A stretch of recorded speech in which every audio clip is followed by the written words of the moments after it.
I mean, this is getting comical. I literally have had the wipers on and it didn't even take anything off the windshield. So I am going to bring the car to Enterprise and exchange it again. For one, it's expected to rain this weekend. Secondly, I told you guys about the tires in the last video. And then now I'm having an issue, and doesn't do all the time, where the shift mechanism, the car is in park, but it's not registering it's in park. So in this instance, it's saying that I need to put the car in park before shutting the engine off, and then it starts to yell at me. So basically, I am back to exchange the car again. Hopefully, I will get one that will last me a week. That's probably all I need, but can't make any guarantees at this point because literally every car I've gotten has been a problem. And I know this is something that, I wouldn't really care if it wasn't raining, but we are expected to get rain. There's Las Vegas, by the way. We're going into town. And, yeah, that's where we're at. So, I mean, I'm getting pissed at this point. Like, I probably will never order from Enterprise again in terms of their cars because this is how they treat them. This is ridiculous. So, yeah, I'm off to go exchange it again. I'll let you know what's happening. Alrighty, here we are. We are now in another vehicle. Long story short, I had to get rid of the Malibu because the windshield wipers, were just toast. And then on top of that, the gear shifter was not registering it was in park, and it was yelling at me to put it in park to shut off the engine. And then afterwards, tires on the front were bald. After turning the wheel and seeing the inside of the tire, I was pretty pissed because obviously you guys saw in my last video, the reason why the white Malibu was gone is because of a flat tire. So I was not happy. With that, I didn't ream Enterprise, which I really want to right now. But in this instance, I told them I need something else because the vehicle you're driving, or the vehicle you gave me, excuse me, is an unsafe vehicle to operate and it's raining. So they go, we have a Camaro. And I was like, all right, I'll drive Bumblebee. That's fine. So with that, let's see how Bumblebee does.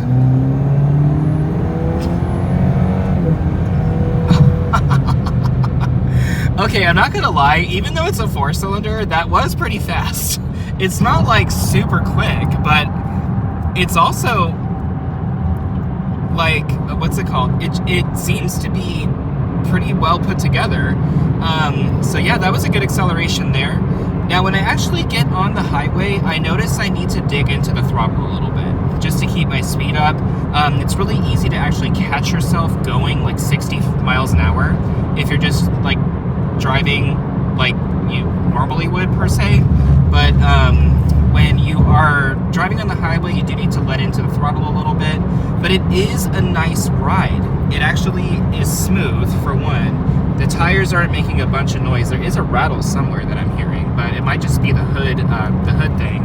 And then the seat actually does a pretty good job of hugging me, so it is nice overall. And the 8-speed, yeah, it's trying to get into its tall gears as quickly as possible, but it still does a good job in terms of shifting. It doesn't skip shift or act clumsy, so that is nice. If I needed to pass somebody, I have adequate power to do so. This does make 275 horsepower.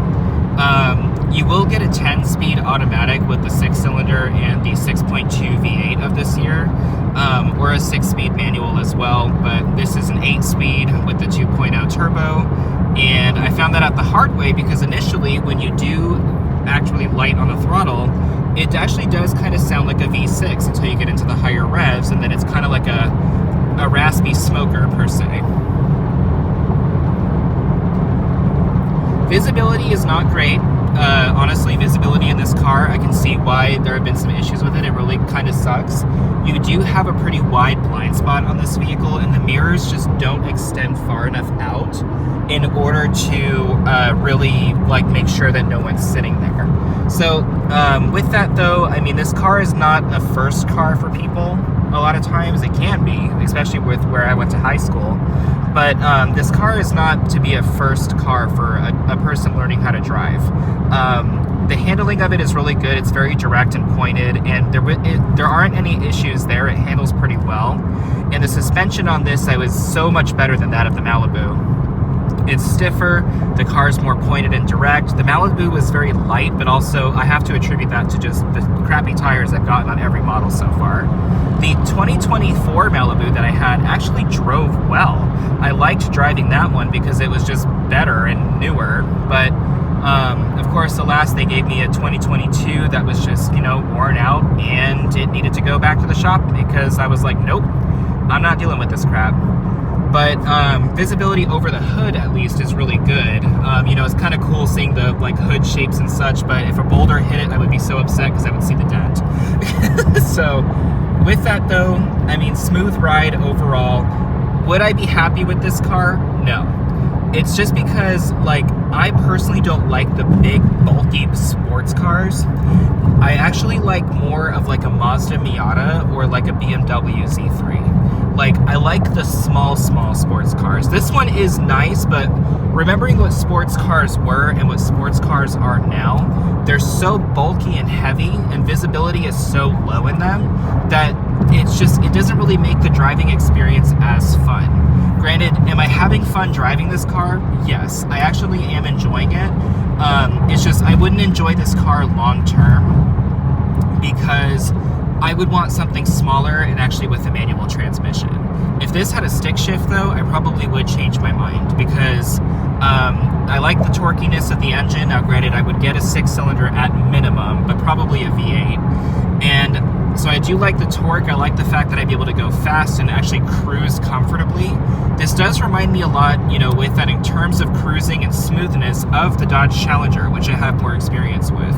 But being behind the wheel of this Camaro, I can honestly say I'm really comfortable in it. If I had to live with this car, I would just want a 6-speed manual instead of an 8-speed automatic. That way I can control the gears and then additionally be able to maximize the potential of the car, which this car has a lot of potential.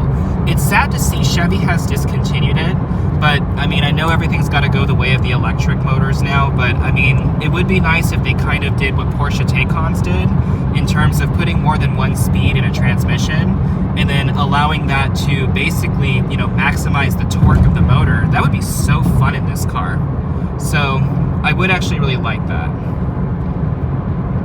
But yeah, guys, this is the 2023 Chevy Camaro, and if you have any questions, let me know. Have a good one.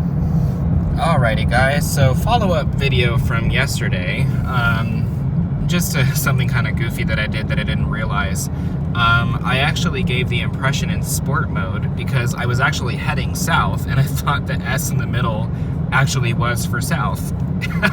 So I didn't see the S here, how it says SE. I was not focused on that. I was a little tired.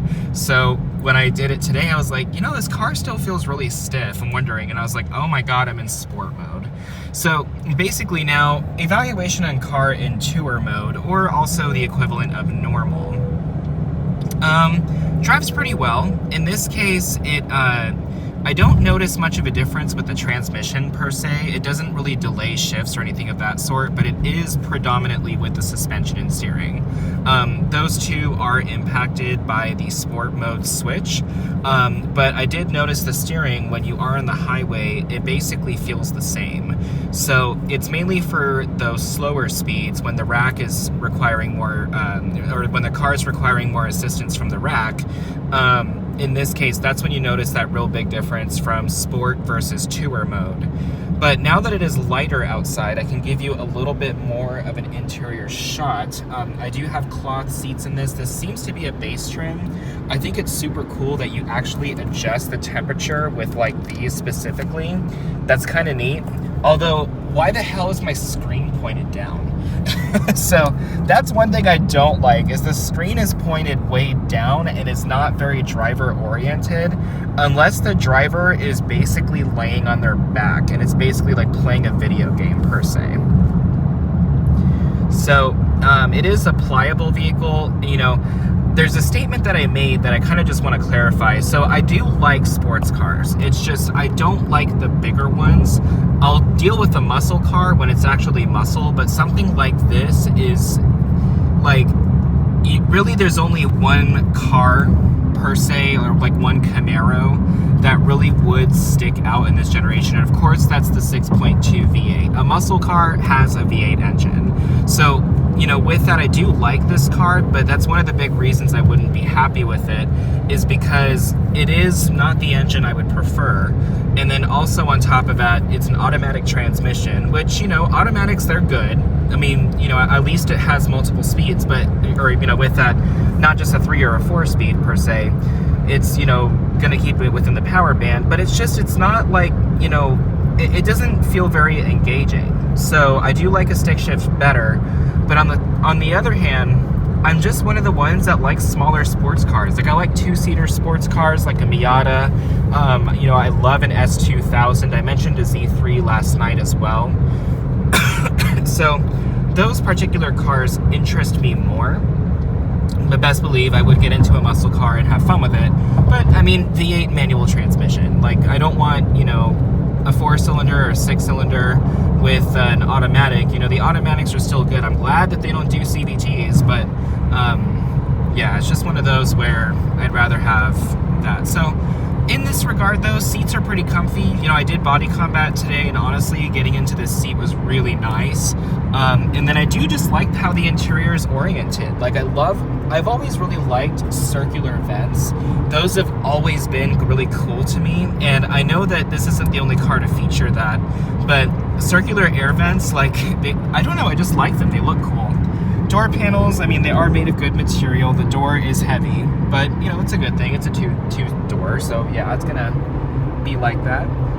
But the car itself, even though this is probably a base trim based on the fact that it is a 2-liter 4-cylinder, I have to say it still is pretty amenable. Like, you know, I don't have everything. I don't have safety features, no adaptive cruise, and additionally, you know, I do have wireless CarPlay for this before GM decides to get rid of it, which I think is the worst idea ever.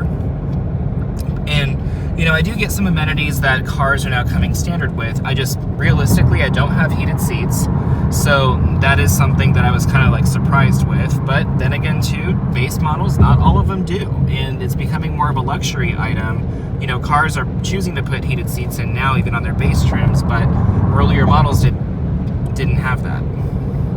So, with that being said, yeah, just wanted to follow up on a video from last night, and hope you guys have a great rest of your day. Please be well, and we'll talk again.